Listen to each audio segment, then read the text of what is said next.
Di tengah malam, saat semua mata terpejam, dan hanya pecinta yang terjaga untuk kekasihnya. Pesan, jangan jadikan waktu sahur hanya untuk urusan perut.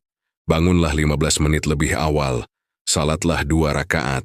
Jika tidak bisa berkata-kata, cukup bersujudlah. Air mata Anda adalah bahasa yang paling dipahami oleh langit.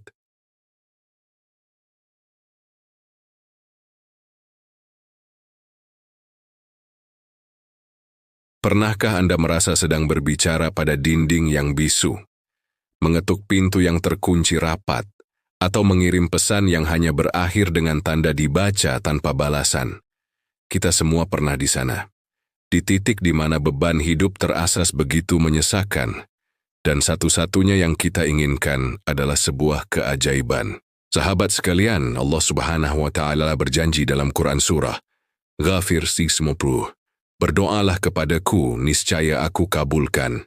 Namun, mengapa ada doa yang melesat cepat seperti kilat, sementara doa kita terasa tertahan di awan-awan?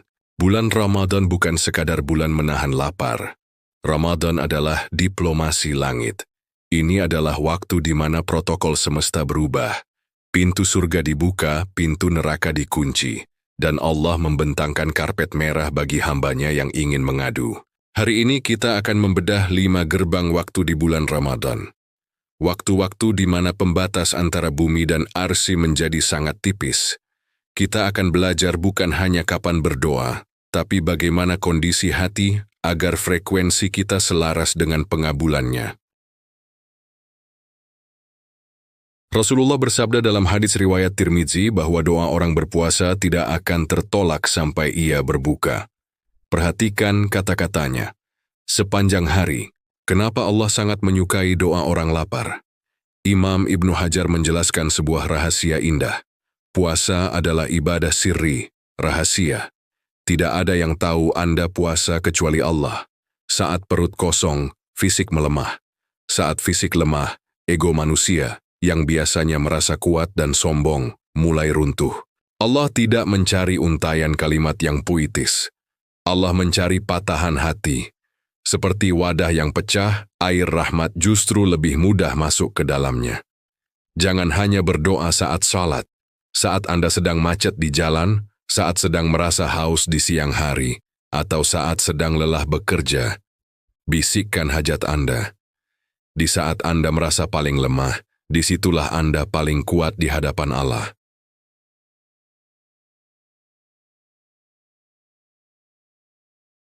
Kisah sahabat.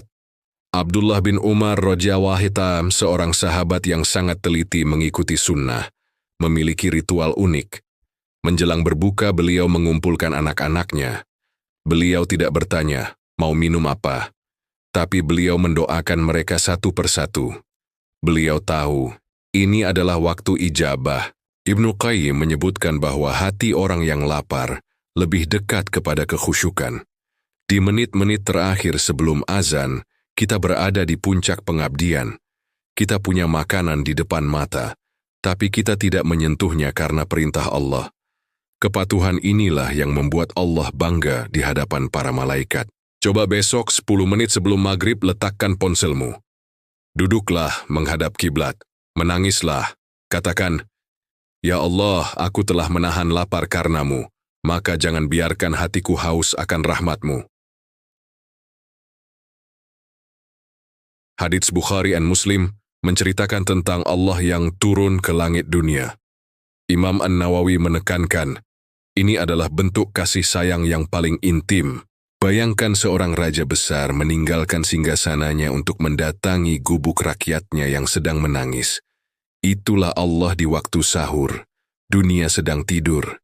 Tidak ada gangguan, tidak ada pamer, hanya ada Anda dan pencipta Anda. Imam Ahmad bin Hanbal pernah ditanya, kapan jarak antara hamba dan pengabulan doa menjadi paling dekat? Beliau menjawab dengan mata berkaca-kaca. Sujud adalah posisi paling logis bagi manusia.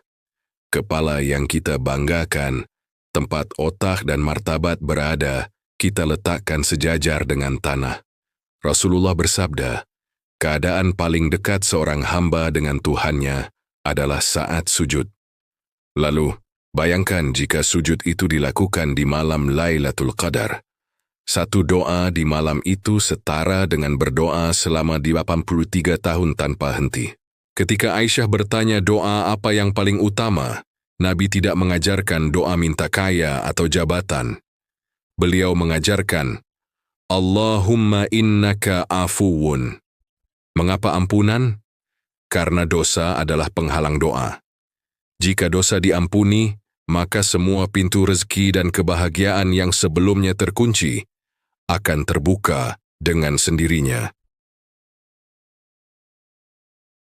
Ramadan bukan hanya tentang mengubah jam makan, tapi tentang mengubah frekuensi hubungan kita dengan Allah.